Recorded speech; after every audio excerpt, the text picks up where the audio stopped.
One popular piece of dating advice that circulates the internet for women is mirror a man's energy, mirror his actions, mirror his investment. But what if this advice, though it's seemingly harmless on the surface, is actually stealing from your feminine energy and stealing from your value as a woman? Worse still, it's making you show up with low value traits. The advice to mirror his energy seems fair, right? It seems like this advice is getting you to not chase a man and to not get overinvested, right?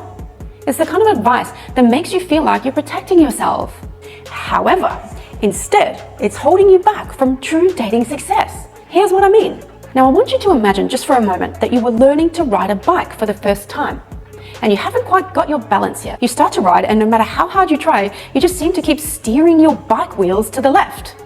If you're a parent and you've taught a child how to ride a bike, you know exactly what I mean. So the person instructing you sees you struggling and sees you keep steering your bike wheels to the left. And in an effort to help you, they say, turn right, turn right. If you don't turn right, you're going to crash into something on your left. But in reality, what they're actually teaching you is called overcorrection. Because you're still learning to calibrate your balance, you can't seem to stop steering left.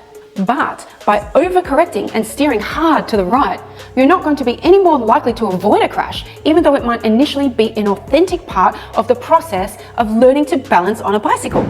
So how does this apply to dating? Well, in the case of dating, that crash is the complete and utter destruction of the emotional connection and emotional attraction in the relationship.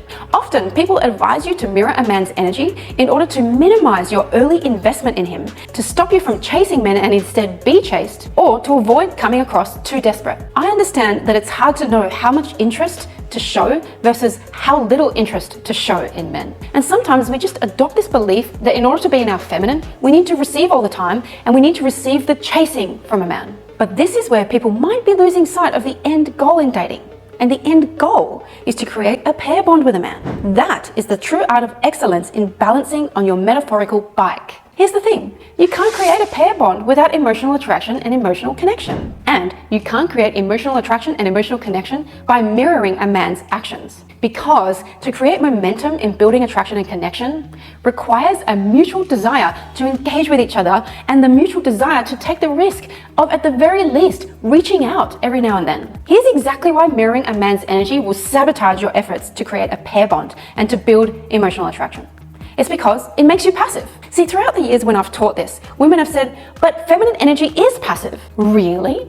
Does that mean that when you are on top in the bedroom, that you're no longer feminine because you're taking the reins? See, in order to create a strong rapport with a man, you can't be passive. In fact, if a man is really into you and you're passive, he will feel that passiveness as disinterest. Take this example from a lady who posted in my Facebook group. I had a really great first date, conversation flowed, he messaged me after and asked me on a second date by text the same night. On the morning of the second date, he bails with flaky message below. I just don't get it. He sent me a few texts in between, but I was mirroring his energy. He wasn't super flirty, so I didn't want to come on too strong. Now I feel to blame for the spark fizzling out. WTF? Could I have changed the outcome here? He didn't provide details for the second date, and I wasn't going to initiate, but I wonder if he thought I didn't show enough enthusiasm. How did we get to this place in modern dating where women assume that their only job is to stay quiet and wait for the man to shoulder all the risk of reaching out? This concept of being passive or mirroring is what I call maladaptive dating strategies. Here's what I mean. As a woman, you have a feminine bias for attaching early. This bias makes you get attached to a man earlier on average than a man will attach to you. But why do you have this bias? It's so that you can inspire a man to fall in love and attach to you. Counterintuitive, right? Now, here's the negative part of this feminine bias for attaching early. A lot of women don't have a secure attachment style, so they find that managing their level of attachment to a man is about as easy as nailing jelly to a tree. Not only that, but they think that attachment is wrong. So instead of understanding that there's a high-value way to inspire a man to fall in love through the feminine bias of attaching early, women decide that it's safer to avoid making mistakes and instead play the dating game not to lose. So they'll sit there and micromanage their actions through this principle of mirroring. Now, am I saying that mirroring is entirely wrong? No, it's not wrong. It's just not effective at making men fall in love with you or take you on a second, third, and fourth date. Why would he? When he's potentially got some playful, happy 23-year-old women interested in spending a few hours with him, and those women aren't even bothered about making mistakes or seeming too keen. Now, I know what you're thinking. Do we really have to compete with 23-year-olds now? I mean, those 23-year-olds have nowhere near my level of maturity, my responsibility, or my experience in life. And you would be right. But be aware that when a good masculine man is choosing, it makes much more intuitive sense to him to choose the playful woman who is reciprocating and returning interest, because that signals attunement. And the ability to attune is crucial if you want to build an actual relationship with a man and not just throw your rules upon him. But in order to attune, you need to be able to lean into your desire to attach. Yes, I know, it scares you. It scares all of us. And yes, maybe your heart beats faster and it feels more risky. Maybe your hands get sweaty and you get stressed. But your attachment is needed to inspire a pair bond with a guy. You must learn to own your feminine bias for attaching early. I understand that if you have an anxious attachment style, it becomes a much bigger problem to manage. I get it. And as an anxiously attached woman myself, I'd say that yes, your feminine bias for attaching early makes you extra vulnerable in early dating. Anxious attachment makes you double down on that normal anxiety in early relationships, and that's where it gets messy. But just because you're anxiously attached doesn't mean that you're relegated to playing this dating game to lose. Only losers do that. And yes, dating is a game. The anthropologist Helen Fisher, who studied the brain in love, said this. She said, love is nature's only game. I will add to that by saying that you just need to play the game with good intent, and that good intent can be shown by leading with playfulness. And don't run from your natural feminine bias to attaching early. That'd be like me advising men to stop showing interest in women that they find attractive. How maladaptive would that advice be? So use your feminine bias for attaching early.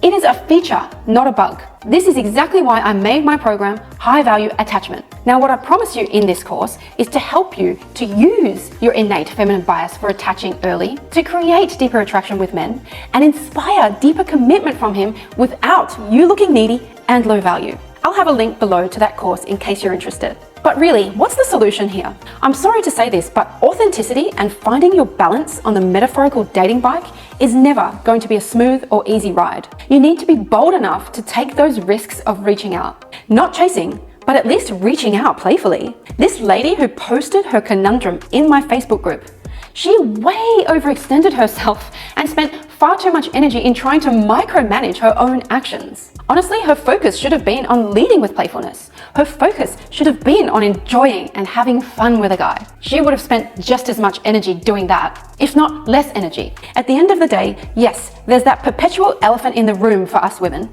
and that is the need for commitment from a guy and even the ring. But here's the thing, getting to that commitment and the ring is more often than not counterintuitive. You need to focus on your skills and on the process of gaining those skills of playfulness and building emotional attraction. Don't be passive. You'll just lose the good guys to the attractive, innocent young women who aren't afraid to be playful and to show interest. Mirroring isn't your superpower. Inspiring emotional attraction and emotional connection is. So if you want to develop the skills of playfulness and building attraction, let me invite you to our free High Value Banter class. In this class, you'll get plenty of examples and ideas on how to lead with playfulness through banter. And look, I know that some of us never grew up bantering, so it feels foreign. And if you're anything like me, then you probably grew up in a more serious and toxic household. Those households are never going to inspire anyone to develop the skill of playfulness or banter. But I learned that skill. I got that privilege when I broke free of that toxic household. And you can too. So if you'd like to discover how to use the dark feminine art of high value banter to weed out the low value men and the players and instead create emotional attraction with the best of men, just go to highvaluebanter.com. And if you got any value from this video or just want to share your opinion, let me know in the comments. I love reading about your thoughts and your experiences as well.